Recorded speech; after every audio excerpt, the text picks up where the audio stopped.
Révélation sacrée, l'apparition miraculeuse d'E Jésus-Christ. Un plan divin transformateur dans la 3e année de Joachim, alors que l'obscurité s'abattait sur Jérusalem, une angoisse palpable s'emparait des disciples de Jésus. Rassemblés dans une chambre close, les âmes de Pierre, Jean et Jacques étaient torturées par la perte de leur maître. Le bruit du monde extérieur semblait résonner avec le tumulte de la crucifixion. Et l'atmosphère était dense, comme une nuit sans étoiles, où l'incertitude et la terreur s'entremêlaient. Ils murmuraient des paroles inaudibles, chacun se remémorant des promesses de leur Seigneur, mais la foi vacillait face à la douleur de l'absence. « Que va-t-il nous arriver maintenant » demanda Pierre, le regard fixé au sol, ses mains tremblantes. Jean, la voix basse, répondit. « Nous avons cru en lui, il a effectué tant de miracles, mais maintenant que reste-t-il » Jacques, tourmenté par des pensées sombres, murmura. La colère des autorités ne fait que croître. Nous sommes perdus. Soudain, une lumière éclatante transperça l'obscurité de la pièce, projetant des ombres dansantes sur les murs. Paralysés par la peur, les disciples se tournèrent vers la source de la lumière. Et là, dans toute sa gloire, se tenait Jésus, vivant et rayonnant. Son visage émanait paix tandis qu'il les regardait avec compassion. « La paix soit avec vous », dit-il d'une voix douce mais forte. À cet instant, chaque battement de leur cœur troublé se calma comme un océan apaisé. Des larmes d'espoir et de reconnaissance jaillirent de leurs yeux. Le mauvais esprit du désespoir commença à se dissiper, remplacé par une promesse de rédemption. Jésus leur révéla alors son plan divin. « Je suis ressuscité pour vous donner la vie, pour vous confier la mission de prêcher la bonne nouvelle à toutes les nations. Allez dans le monde entier et prêchez la bonne nouvelle à toute la création. » Mais cette charge formidable ne venait pas sans elle ni crainte. Comment ces hommes, encore tremblants et incrédules, pourraient-ils répondre à un tel appel? Les souvenirs de la crucifixion, les angoisses des persécutions à venir, s'éveillaient comme des fantômes. Comment pourrait-il annoncer une bonne nouvelle alors qu'il vivait la peur d'être des cibles? Les visions de Jésus, est l'image de l'amour de Dieu incarné, et les promesses de protection résonnaient dans leur cœur. Et n'étaient-ils pas aussi là pour partager le fardeau des autres? Alors qu'ils s'interrogeaient, chaque question, chaque hésitation faisait écho à leur lutte spirituelle. Le silence pesant de la pièce était lourd de mystère et d'angoisse. Ces visions mêlées d'espoir et de terreur les gardaient suspendus entre la promesse divine et la réalité troublante. Avant de continuer avec ce récit biblique incroyable, je veux m'assurer que vous ne manquez aucune de ces histoires puissantes des Écritures. Cliquez sur l'icône de cloche et sélectionnez toutes les notifications. Ces narratifs bibliques ont transformé d'innombrables vies à travers l'histoire. Si la parole de Dieu à travers cette histoire vous bénit, s'il vous plaît aimez et partagez avec quelqu'un qui a besoin d'entendre sur la fidélité de Dieu aujourd'hui. Dites-moi dans les commentaires, quelle histoire biblique a le plus impacté votre parcours de foi? Je suis toujours émerveillé de comment la parole de Dieu parle au cœur à travers les générations. Maintenant continuons avec ce que le Seigneur fit ensuite. La résurrection flottait au-dessus de leurs esprits comme un nuage de promesses inachevées. En obéissant à l'appel de leur maître, ils s'assuraient d'être les témoins de son amour infini. Leurs regards échangés étaient désormais des promesses silencieuses d'un engagement avancé. Comment surmonter leurs craintes? Quel rôle chacun d'eux jouera-t-il dans l'expansion du royaume de Dieu? À cette idée, l'Europe, l'Asie et au-delà semblaient maintenant à portée de mots, et leur cœur battait à l'unisson d'une détermination naissante. Mais l'avenir demeurait un mystère sacré, enveloppé dans la puissance et la vérité de ceux qui étaient appelés à devenir les semeurs d'une bonne nouvelle éternelle, marquant le début d'une mission sacrée. Alors que les jours passaient, la paix que Jésus avait insufflée dans le cœur des disciples se heurtait à la féroce réalité qui les entourait. Ils se trouvaient toujours confinés dans cette chambre, la douce lumière de leur Sauveur les réchauffant, mais à l'extérieur, la tempête de la persécution grondait. Les murmures de la ville, emplis de colère et de recherche d'une justice humaine, résonnaient à leurs oreilles. « Ne devrions-nous pas sortir » proposa Jean, l'angoisse tintant sa voix. « Le monde a besoin de notre témoignage. » Cependant, la peur les solidifiait sur leur place. Chaque croisement de regards rappelait les dangers qu'ils devaient affronter. La chaleur de la chambre semblait s'éteindre face aux rivaux invisibles, comme l'écho d'un abîme qui appelait à la désespérance. Pierre, toujours impétueux, se leva. « Si nous devons parler de lui, faisons-le avec courage. Il n'est pas mort, il est vivant. » Mais sa voix tremblait, les fantômes passés de la crucifixion et du déni guettaient au coin de chaque pensée. C'est alors qu'une voix intérieure, douce et familière, les enveloppa une fois de plus. Jésus apparut à nouveau parmi eux. « Ne craignez pas. Je suis avec vous tous les jours, même jusqu'à la fin du monde. » Ces paroles résonnèrent comme une mélodie céleste, dissipant l'inquiétude. En lui voilant chacun d'eux d'un regard plein de grâce, il ajouta « vous recevrez une puissance, celle du Saint-Esprit, qui descendra sur vous. Alors vous serez mes témoins à Jérusalem, dans toute la Judée, dans la Samarie, et jusqu'aux extrémités de la terre. » Le cœur des disciples s'éveilla à cette promesse, et une douce lumière commença à briller à l'intérieur d'eux. Le Saint-Esprit n'était pas qu'une simple lumière. C'était une flamme ardente que le Seigneur allumait au plus profond de leur être. Comme Ésaïe avait appris de Dieu, « Ne crains pas, car je t'ai racheté. Je t'ai appelé par ton nom, tu es à moi. » Isaiah 43:1. Alors que la réalité de leur tâche s'installait, une décision collective émergea. Ils commencèrent à prier, frères unis, le cœur battant à l'unisson. Des larmes de dévotion coulaient, et leur foi se manifestait avec une intensité renouvelée. Jacques, dans un souffle, demanda, « Que devons-nous faire maintenant, Seigneur ?» À cet instant, Jésus se leva vers le ciel. Des nuages apparurent, enveloppant sa silhouette majestueuse. Ses mains levées, il éleva la voix, et une lumière éclatante émana de lui, inondant la chambre. Attendance. Restez ici jusqu'à ce que vous soyez revêtus de la puissance des en haut. La promesse de mon Père est sur le point de s'accomplir. Ne perdez pas espoir, car, dans votre faiblesse, ma force sera rendue parfaite. Avec ces mots, il disparut, laissant les disciples dans un état d'émerveillement. Ils s'échangeaient des regards chargés de compréhension. La mission grandiose qui les attendait était plus qu'un simple devoir. C'était un appel au-delà d'eux-mêmes, une invitation à être courrier du royaume, porteur d'un espoir éternel. Revêtus de courage et d'un nouveau feu intérieur, ils se mirent à vaquer à leurs affaires de façon énergique, prêts à proclamer le Christ ressuscité, comme des échos de la promesse divine sur le seuil de l'inconnu. Malgré leurs hésitations, un fil des anticipations s'entremêlait à leurs craintes. L'Esprit Saint les préparait à vivre ce que le prophète Joël avait annoncé. Et il arrivera, après cela, que je répandrai mon esprit sur toute chair. Ainsi, ils se levaient, non pas pour fuir le danger, mais pour entrer dans l'accomplissement du plan divin mystérieusement tissé à travers les âges. Combien de cœurs allaient être touchés, combien d'échos de la vérité allaient résonner dans les âmes affligées. Engageant leur vie au service de ce projet divin, ils retenaient leur souffle, sachant que le chemin serait ardu mais enveloppé par la grande fidélité de leur Seigneur. Éveillez-vous, âmes de la terre, car le temps est venu pour la promesse de la rédemption des éclatés, pour que le monde sache que le Sauveur, celui qui a vaincu la mort, appelle tous les peuples. Venez à moi, vous tous qui êtes fatigués et chargés, et je vous donnerai du repos. Dans l'obscurité apaisante de la chambre, où l'angoisse se mêlait à l'espoir, les disciples restaient en prière, chaque souffle chargé de supplications vers leur Seigneur. Les paroles de Jésus résonnaient dans leur cœur, comme un doux murmure du ciel, engendrant en eux une ferveur incommensurable. Le temps paraissait suspendu, alors qu'ils cherchaient à comprendre la profondeur de la promesse qui venait de leur être faite. Pierre se leva en premier. « Que signifie cette force que nous allons recevoir ?» demanda-t-il, les yeux brillants d'une curiosité ardente. La promesse était claire, mais la réalisation demeurait un mystère. Les autres échangeaient des regards perplexes, s'interrogeant sur les manifestations que le Saint-Esprit apporterait. « Rappelons-nous ce que notre Maître nous a enseigné, » intervint Matthieu. « Dans cette ville, nous avons vu des miracles se produire. Les aveugles voient, les paralytiques marchent. Si nous sommes ses témoins, il nous faudra aussi vivre ce qui est dit dans les Écritures. » Alors qu'ils discutaient, le tonnerre de la persécution retentissait de plus en plus dehors, créant une atmosphère de peur. Un bruit soudain, comme si quelque chose de puissant se préparait à se produire, fit vibrer les murs de la chambre.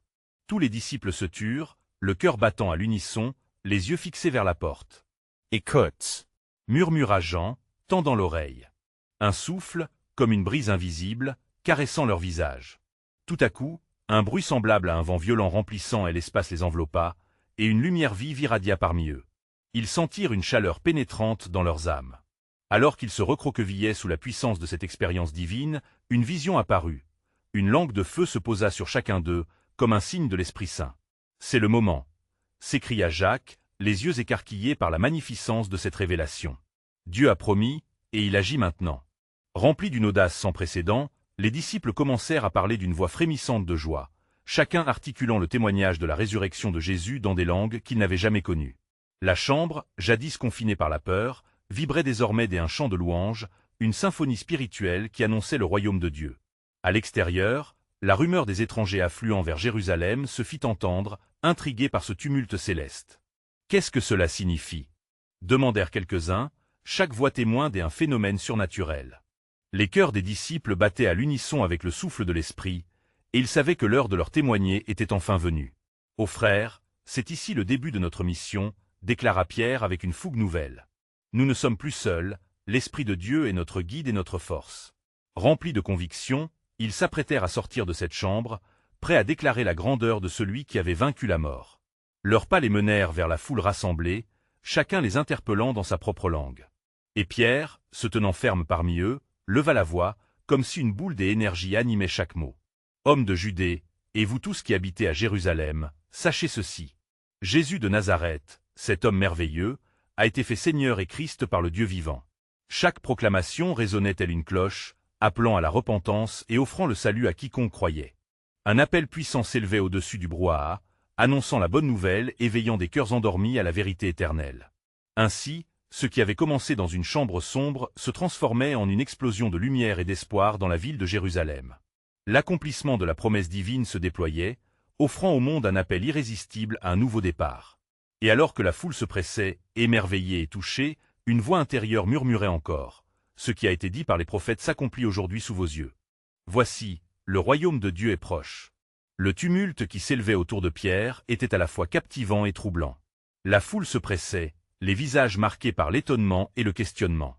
Les disciples, désormais remplis de l'Esprit Saint, étaient inondés d'une conviction nouvelle, comme si chaque mot prononcé par Pierre était imprégné de l'essence même de Dieu. Ne soyez pas dans l'étonnement, continua Pierre avec foi. Ce n'est pas un acte des ivresses, mais un acte divin. Écoutez attentivement ces paroles, car ces événements sont en accord avec les Écritures anciennes. Le prophète Joël avait prédit, et il arrivera, dans les derniers jours, dit Dieu, que je répandrai de mon esprit sur toute chair. Acte 2h17.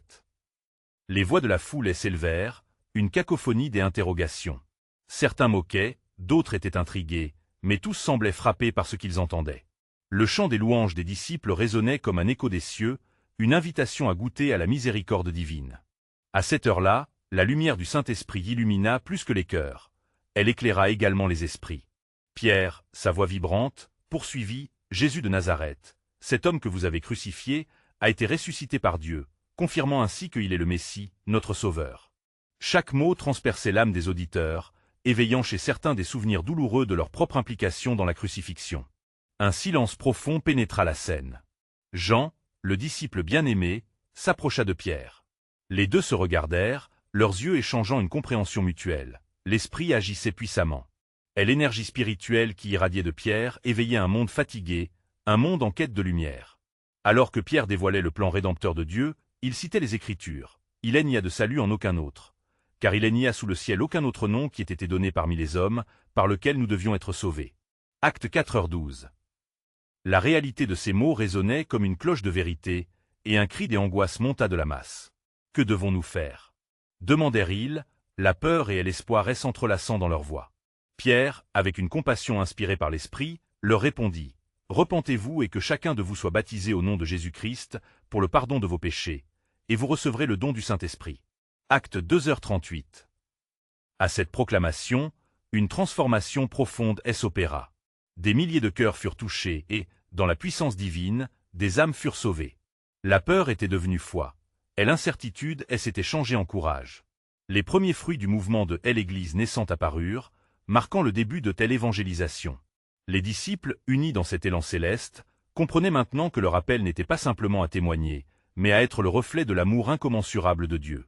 Alors qu'ils priaient et partageaient leur vie, la communion s'épanouissait au sein de la communauté, redéfinissant les liens humains à la lumière divine. Mais au fur et à mesure que l'enthousiasme grandissait, la tempête de la persécution se profilait à l'horizon. Pierre et les autres ignoraient que leur chemin pour annoncer l'Évangile serait parsemé d'épreuves et de défis de taille. Cependant, déjà en eux se propageait une certitude, car ce qui est né de la chair est chair, et ce qui est né de l'esprit est esprit. Jean 3h6. Leurs âmes ne seraient plus jamais les mêmes, car, armés de la promesse divine, ils étaient devenus des témoins du salut venant du Seigneur, répondant ainsi à l'appel de leur maître avec audace.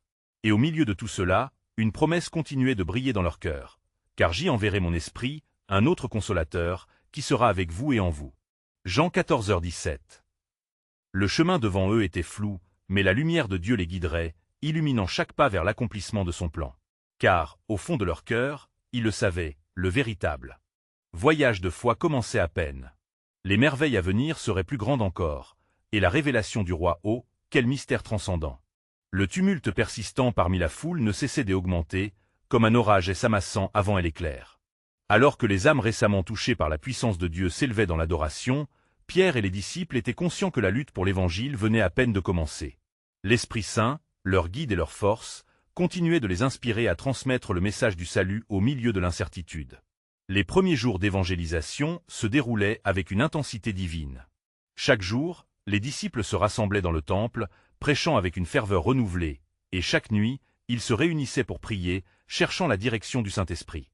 Jean, toujours proche de Pierre, ne pouvait contenir son enthousiasme. « Regarde comme le Seigneur a ouvert les cœurs », disait-il, sa voix pleine d'émerveillement. Des milliers se lèvent pour le suivre. Cependant, dans l'ombre, les autorités religieuses observaient avec méfiance. Ils craignaient pour leur propre pouvoir, leur influence ébranlée par la résurrection du Christ et l'audace de ses disciples. Un murmure de mécontentement commença à se répandre parmi les religieux. Ils se réunirent en secret, leurs visages durs, leur détermination rigide. « Que ferons-nous de ces hommes » interrogea un pharisien, les mains tremblantes des autorités réprimées. « S'ils continuent ainsi, tout Jérusalem les suivra. Nous devons agir, et vite. » Leur complot se mit en marche, et bientôt, un vent de persécution commence à souffler sur les disciples. Ils furent appréhendés, emmenés devant le Sanhédrin, un tribunal où se décidait le sort des condamnés. Alors que Pierre et Jean se tenaient avec calme, les chefs religieux, avec arrogance, exigèrent des réponses. « Par quelle puissance ou par quel nom avez-vous fait ces choses » rugit le grand prêtre, ses yeux flamboyants de colère. « C'est par le nom de Jésus-Christ de Nazareth, répondit Pierre, la voix ferme, que vous avez crucifié et que Dieu a ressuscité des morts. » Dans ces mots se trouvait l'autorité du ciel, et même illuminés de crainte, les membres du Sanhédrin devaient faire face à une vérité qu'ils ne pouvaient ignorer. Mais tout en tenant tête à leurs oppresseurs, l'ombre de la peur s'ingéra parmi les disciples. Leur cœur, bien que plein de courage, ne pouvait empêcher un frisson d'angoisse de parcourir leur âme. Leurs pensées se tournaient vers la crucifixion de leur maître et cette sombre nuit où tout semblait perdu. Cependant, l'image de la résurrection, de la lumière perçante qui avait suivi l'obscurité, les poussa à prier à peine plus fort. Et, dans un moment d'une puissance inouïe, Pierre leva les yeux au ciel, un regard déterminé, et poursuivit son éloquent discours. « Vous pouvez nous menacer, mais sachez que nous ne pouvons taire ce que nous avons vu et entendu. » Acte 4h20. Une crispation de silence s'abattit sur la salle, alors que la conviction du Saint-Esprit emplissait l'air. Les savants, bien que redoutant le peuple, semblèrent sentir un frisson de la présence de Dieu. Il leur était impossible de porter des accusations gravissimes contre ses disciples sans provoquer des troubles dans la ville. Leur punition fut temporaire, ils furent menacés et relâchés, mais ils ne se laissèrent pas abattre. Au contraire, de retour dans la communauté des croyants, la joie et l'affirmation de leur mission grandirent encore. Pleins de foi, ils se mirent à prier ensemble, et l'endroit où ils étaient rassemblés fut secoué par la puissance de Dieu. Et ils furent tous remplis du Saint-Esprit, et ils annonçaient la parole de Dieu avec hardiesse. Acte 4h31. Alors que l'aube d'une nouvelle ère répondait à leurs prières, l'engagement des disciples à l'Évangile ne faisait que se renforcer. Mais un mystère demeurait. Quelles autres épreuves le Seigneur avait-il en réserve pour eux? Alors que leur cœur battait avec espoir et détermination, la promesse de Christ planait lourdement dans l'atmosphère. « Et voici, je suis avec vous tous les jours, jusqu'à la fin du monde. » Matthieu 28, 20. Le plan souverain de Dieu s'étendait au-delà de tout ce qu'il pouvait imaginer, et une grande révélation était sur le point de se manifester. Que d'autres miracles émergent encore des ténèbres, laissant la lumière du Christ s'épanouir en plénitude. Le lendemain de leur retour dans la communauté, les disciples se réunirent à nouveau avec une ferveur renouvelée. Leur cœur était envahi d'une attente spirituelle, comme un vase rempli de promesses. Ils croyaient fermement que le Saint-Esprit, leur consolateur et leur guide, avait beaucoup à leur révéler. L'air dans le lieu était dense de prière, et l'unité parmi eux se faisait sentir comme une douce brise apportant la paix. Alors qu'ils étaient rassemblés, Pierre se leva, inspiré par une force intérieure. « Mes frères et sœurs, ayez confiance. Le Maître que nous servons ne nous abandonnera jamais. Il nous a promis de rester avec nous. Aujourd'hui, nous sommes appelés à être ses témoins jusqu'aux extrémités de la terre. » Ces paroles résonnaient de puissance, emplissant chaque âme d'une ardente détermination. Mais dans les ruelles sombres de Jérusalem, un homme se tenait à l'écart des foules, se questionnant sur sa propre foi. C'était Thomas, connu pour ses doutes, un homme intellectuel en proie à des interrogations qui tourmentaient son esprit. Qu'est-ce que vraiment croire? Comment être sûr que ce que nous voyons n'est pas qu'une illusion? Se disait-il, battant le sol de sa semelle. Le tumulte, renforcé par la prière des disciples, s'éleva encore. De leur côté, les autorités religieuses continuaient de comploter contre les héros de la foi, déterminées à étouffer ce nouveau mouvement qui menaçait leur pouvoir. Ce jour-là, l'ange du Seigneur s'installait près du temple, regardant les disciples avec une douce compassion. Il savait que la lumière devait briller à tout prix dans les ténèbres de telle oppression. Alors, mettant un terme à leur plan, un bruit soudain comme un torrent puissant retentit, attirant leur attention. Une ombre fugace passa, et une lumière s'éleva comme un phare dans le crépuscule. Jésus, ressuscité, apparut dans la chambre, remplissant l'espace de sa présence glorieuse. « La paix soit avec vous !» s'exclama-t-il, ses yeux perçants posés sur chaque disciple, calmant les craintes de leurs cœurs affolés. Malheur aux cœurs sceptiques. Alors que Pierre, Jean et les autres le contemplaient, une révélation frappa Thomas au fond de son âme. C'était lui, le Maître vivant, le Messie promis. « Regarde ici, Thomas. Mets ton doigt dans mes mains, et regarde ma côté. Ne sois pas incrédule, mais croyant, dit Jésus, invitant Thomas à dépasser ses doutes et à croire. Ce moment transcenda la douleur de telle incrédulité, et les murailles de scepticisme s'effondrèrent, laissant place à une foi puissante. Après avoir révélé sa gloire, Jésus proclama une bénédiction. Heureux ceux qui n'ont pas vu et qui ont cru. Cette déclaration résonna, et à partir ce jour, cette vérité fut gravée dans les cœurs des disciples. Ils réalisèrent que leur appel ne se limiterait pas à Jérusalem, mais s'étendrait à la fin du monde, à toutes les nations. Alors qu'ils adoraient à son pied, une nouvelle force émergea parmi eux avec des promesses inébranlables. Car je vous ai donné l'autorité de marcher sur les serpents et sur les scorpions, et de parvenir à toute puissance de l'ennemi. Et rien ne vous pourra nuire. Luc 10h19. La lumière du Christ se répandit comme une étoile illuminant la nuit, apportant la révélation divine aux désespérés. Les disciples, désormais transformés par cette apparition sacrée, furent préparés à embrasser leur mission. Le plan de Dieu était en marche, et une nouvelle ère de révélation et de pouvoir s'annonçait. Comment la foi pourrait-elle se déployer plus largement à travers la souffrance et les miracles à venir? L'appel à l'évangélisation résonnant dans tout Jérusalem promettait des merveilles à venir. Ne crains pas, car je suis avec toi. Je te renforcerai, et je te soutiendrai de ma main droite. Ésaïe 41, 10. Cette promesse éveillait des échos dans les cœurs, une résonance céleste, et le mystère de l'œuvre divine s'élargissait devant eux, alors qu'une grande révélation se préparait à éclore. Alors que la lumière du Maître se dissipait lentement dans l'air de la pièce, une atmosphère des adorations prenait possession des disciples, leur cœur battant à l'unisson d'un nouvel appel divin. Les paroles de Jésus résonnaient encore dans leurs esprits, une mélodie de foi et d'espérance. Ils se regardèrent, les yeux remplis d'émerveillement et d'enthousiasme, mais également d'une puissante responsabilité. Rien ne serait plus jamais comme avant. Au milieu de cette ferveur, Pierre, rempli d'un ardent désir de partager l'expérience divine qu'il venait de vivre, suggéra d'aller prier ensemble pour recevoir des instructions supplémentaires. Dans l'unité, ils se mirent à genoux, leurs mains levées vers le ciel, cherchant la direction du Saint-Esprit promis.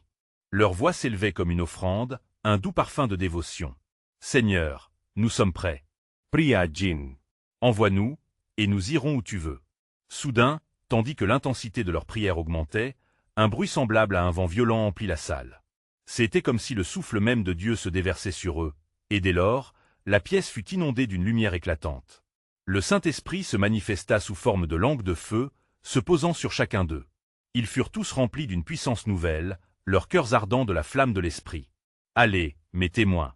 murmura une voix divine, et dans le souffle de cet instant, tous ressentirent l'urgence de leur mission.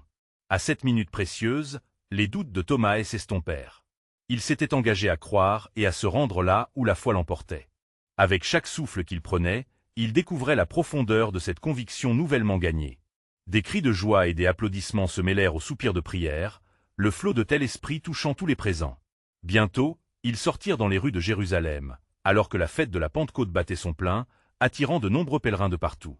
Les esprits s'affolaient au son des langues nouvelles qui surgissaient de leur bouche. « Écoutez les merveilles de Dieu !»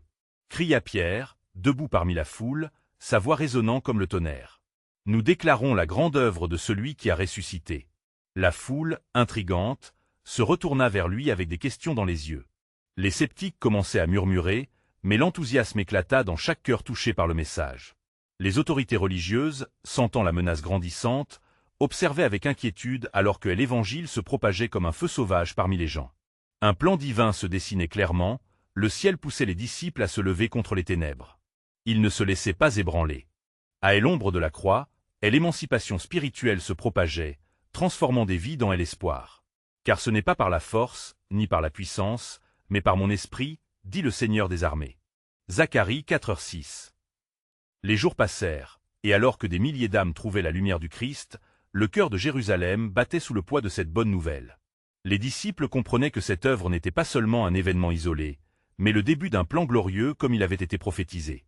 Mais vous recevrez une puissance lorsque le Saint-Esprit sera sur vous, et vous serez mes témoins jusqu'aux extrémités de la terre. Acte 1h8.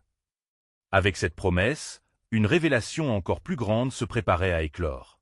Les cœurs étaient en émoi, se demandant quelle merveille le Seigneur allait accomplir alors qu'il s'en allait pour établir son royaume. L'ombre planait, et l'avenir était pour les fidèles celui d'une grande conquête, où chaque pas renforçait la foi à venir. Que réserve donc le Seigneur pour ceux qui osent croire?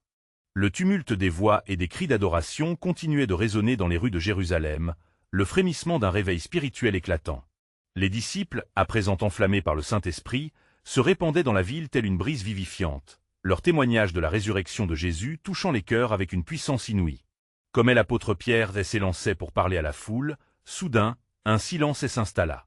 Il leva les yeux au ciel, et son regard intensifia l'attention des âmes attendant l'espoir. « Vous, les habitants de Jérusalem, écoutez mon message. » S'écria Pierre. Jésus de Nazareth, cet homme, a été attesté des miracles et prodiges que Dieu a fait par son intermédiaire. Vous l'avez crucifié, mais Dieu l'a ressuscité des morts, et nous en sommes témoins. La foule, captivée par cette déclaration audacieuse, laissa place à une perplexité croissante. Comment pouvaient-ils croire, alors que leurs propres yeux avaient vu la croix? Mais l'esprit ne se laissait pas battre en retraite. À ce moment même, des milliers d'âmes reçurent la conviction au sujet de leurs péchés, et le Saint-Esprit commença à travailler à leur cœur, transformant l'indifférence en désir de repentance. Que avons-nous donc à faire? Demandèrent-ils, les larmes aux yeux. Repentez-vous, et que chacun de vous soit baptisé au nom de Jésus-Christ pour le pardon de vos péchés, répondit Pierre avec une fermeté tranquille. Et vous recevrez le don du Saint-Esprit. Des gens de toute nation, entendant l'appel de Pierre, furent touchés dans leur âme, et l'écho de la promesse de Dieu se propagea. En cette journée, environ 3000 âmes furent ajoutées à l'Église, scellant la puissance divine en action. Mais les disciples ne se laissèrent pas distraire par la gloire de ce moment. Ils persévérèrent dans les prières, l'enseignement des apôtres et la communion fraternelle. Chaque jour, ils se rassemblaient au temple, dormant dans la prière et des chants de louanges. Une solidarité spirituelle naissante s'installa parmi eux. Alors que l'Église se développait, l'inquiétude grandissait parmi les autorités religieuses. Les pharisiens et les sadducéens, les cœurs obstinés par la jalousie et l'incrédulité, se concertèrent pour annihiler cette nouvelle voie. Ils envoyèrent des hommes pour arrêter les disciples, espérant étouffer cette agitation avant qu'elle ne devienne un mouvement irréversible. Laissez ces hommes tranquilles, conseilla Gamaliel, un docteur de la loi respecté. Si ce projet est humain, il périra, mais si c'est de Dieu, vous ne pourrez l'arrêter. Attention, vous risquez de lutter contre Dieu lui-même. Les conseillers de la loi, bien que méfiants, acceptèrent de relâcher les apôtres, mais non sans les menacer de ne plus parler au nom de Jésus. En les relâchant, les alertes spirituelles dans le ciel murmuraient d'une protection divine exceptionnelle.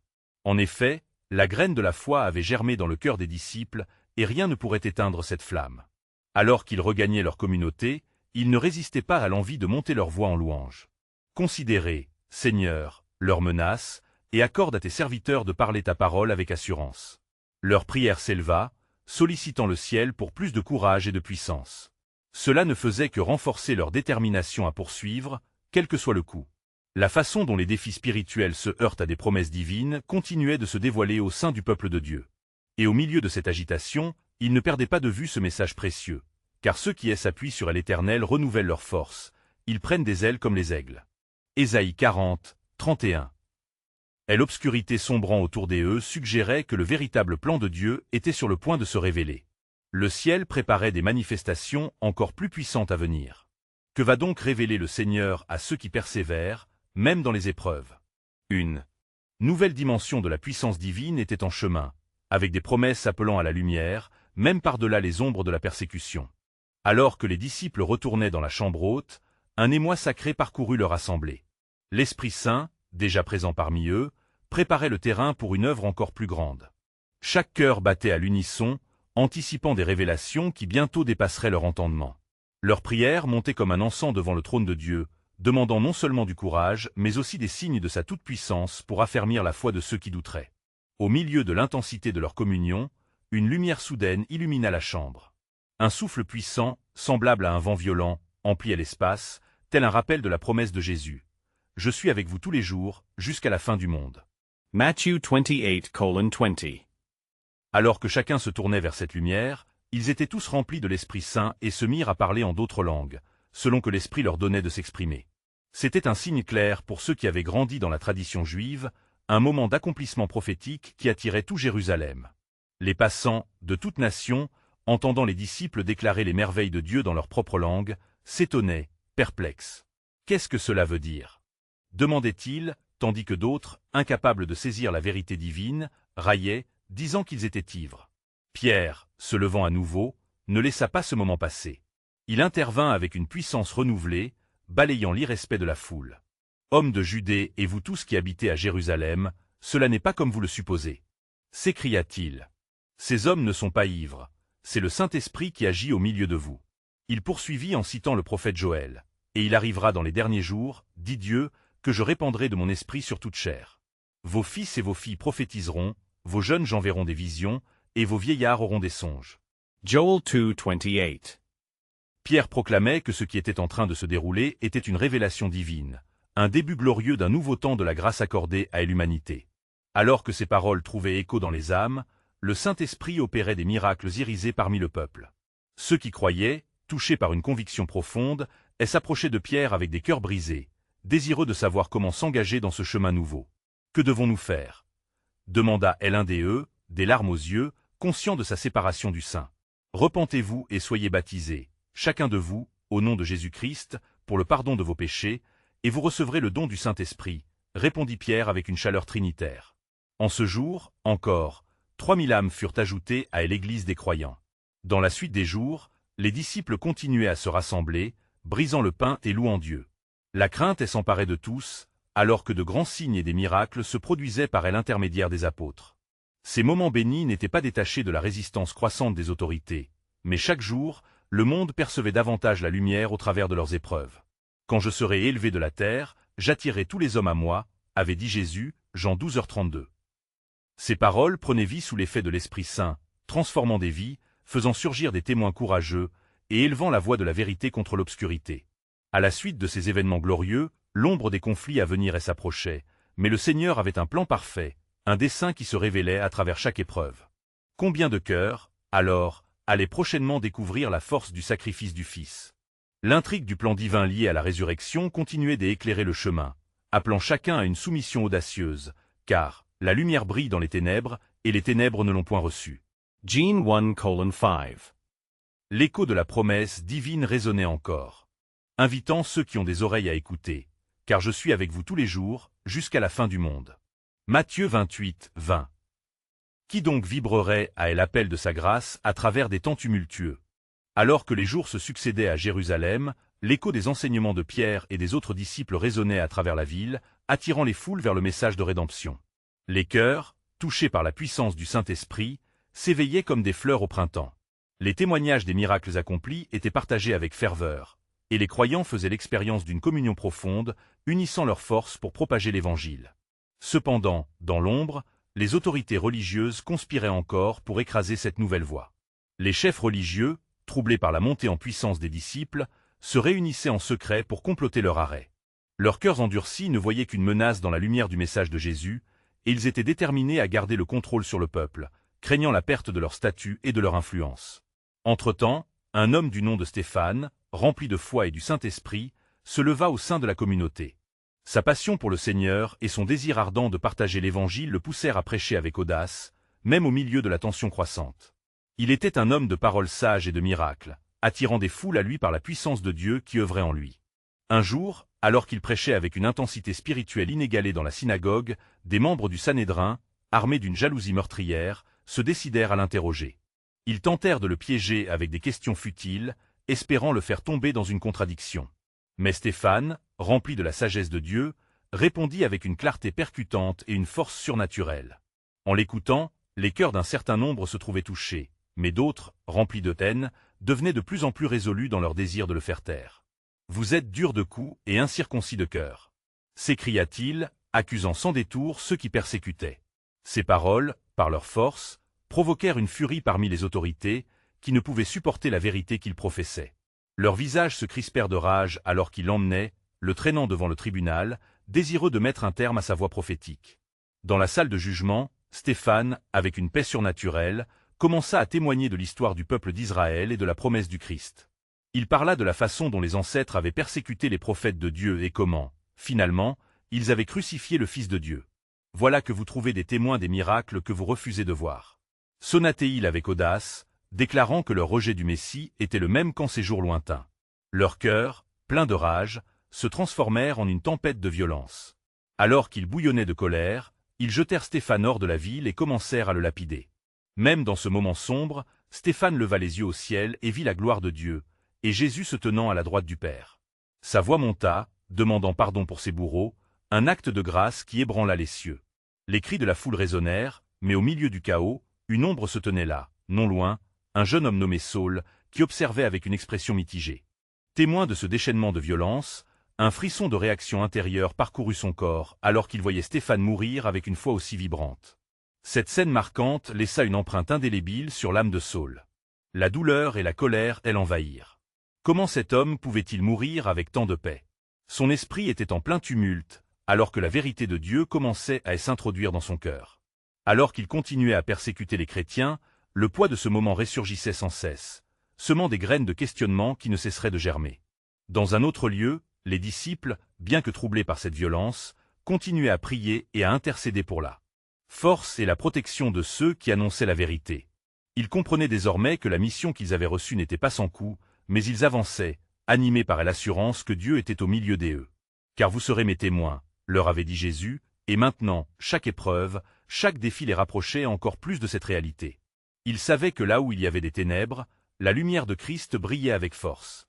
Cette flamme ne pouvait être éteinte, et la promesse du Saint-Esprit continuait à les renforcer, leur révélant plus de bonté et de puissance que jamais auparavant. Et alors que leur foi était mise à l'épreuve comme jamais, une promesse résonnait dans l'air, une promesse d'un nouveau jour, d'une révélation à venir, d'un plan divin pour une victoire éternelle. Car je connais les projets que j'y ai formés à votre sujet, dit à l'Éternel. Ce sont des projets de paix et non de malheur, afin de vous donner un avenir et de l'espérance. Jérémie 29, 11. Ainsi, alors que les jours s'étiraient et que les attaques continuaient, les disciples se tenaient unis, solidifiant leur engagement à porter la lumière de Christ dans un monde qui en avait désespérément besoin. Une force se rassemblait, prête à briser les chaînes du mal et à apporter la rédemption là où la mort avait semblé l'emporter. Les échos de leur témoignage s'élevaient, porteurs d'une promesse que ni la mort ni la persécution ne pourraient jamais effacer.